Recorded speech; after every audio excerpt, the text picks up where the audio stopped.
रजीम बिस्मिल्लाहिर्रहमानिर्रहीम। मैं as a forest act का चेयरमैन होने के नाते मैंने ये सोचा कि इन लोगों ने मेरे पे बहुत बड़ा एतमाद किया और मैं इनका तहे दिल से मशकूर हूँ, तमाम मेंबरों का और तमाम ग्राम सभा का। तो मैंने आज ये सोचा कि अगर हम इन्होंने चुन तो लिए, अगर हम अपने अपने घर बैठे रहें तो इन लोगों को अवेयरनेस नहीं आएगी। तो मैंने आज 2 मीटिंगें रखी। एक मीटिंग मैंने रखी मुरिया अपर में और दूसरी मीटिंग मैंने रखी यहाँ मोहल्ला सक्की खेत मलका में।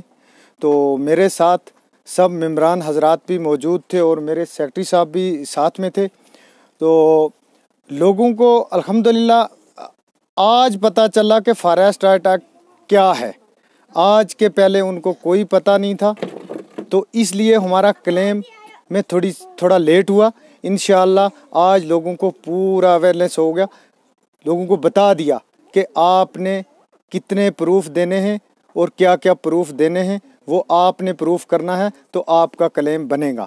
अगर आप अपने घर में बैठे रहेंगे, आप ये इसके बारे में कहीं आगे पीछे या इनको आगे पीछे से आपको कोई बताएगा कि यार आपने फाइलें क्यों नहीं दी, लेकिन आपने ये बताना हमें पता ही नहीं है। लेकिन मैं ये सोचा कि हम इनके मीटिंगें रखें गांव में। मैंने अपनी पंचायतों में मीटिंगें रखी और लोगों को ये आज पूरे सही तरीके से हमने इसके बारे में बता दिया कि फॉरेस्ट राइट एक्ट क्या है। और मैं मशकूर हूँ मरकज़ी हुकूमत का कि लोगों में आज एक बहुत खुशी की लहर आई है कि लोग कह रहे हैं कि हमें देखो कि आज एक मौजूदा हुकूमत ने, जो मरकज़ी हुकूमत के मशकूर हैं कि हम गरीबों को ये एक फॉरेस्ट राइट एक्ट दिया।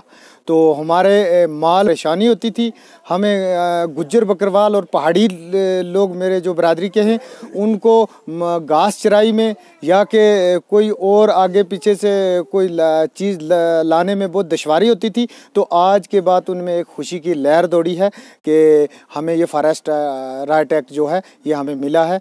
मेरी इंतज़ामिया से यही अपील है कि आज तो बर्फ़बारी बहुत है, इस वजह से इसकी डेट जो है वो आगे एक्सटेंड होनी चाहिए। हम पूरा तावन कर रहे हैं, एडमिनिस्ट्रेशन से पूरी कोशिश कर रहे हैं हम कि क्लेम जल्दी से जल्दी आएँ, लेकिन हमें कुछ जगह ऐसी हैं कि जिनमें दुश्वारी आ रही है। वो हमारी डोके हैं, उनमें बहुत बर्फ़ है आज, लेकिन जो हमारा कुछ एरिया हमारे नीचे जो जंगलात में आ रहा है वो तो इंशाल्लाह जल्दी उसके क्लेम बन जाएंगे, वो क्लियर हो जाएगा। लेकिन डोकू में हमें जो दुश्वारी आ रही है, मेरी गवर्नमेंट से ये अपील है कि उसके बारे में हमारी ये डेट जो है ये एक्सटेंड करें ताकि हमारे हर गरीब और मस्कीन को इस फॉरेस्ट एक्ट का फ़ायदा हो सके।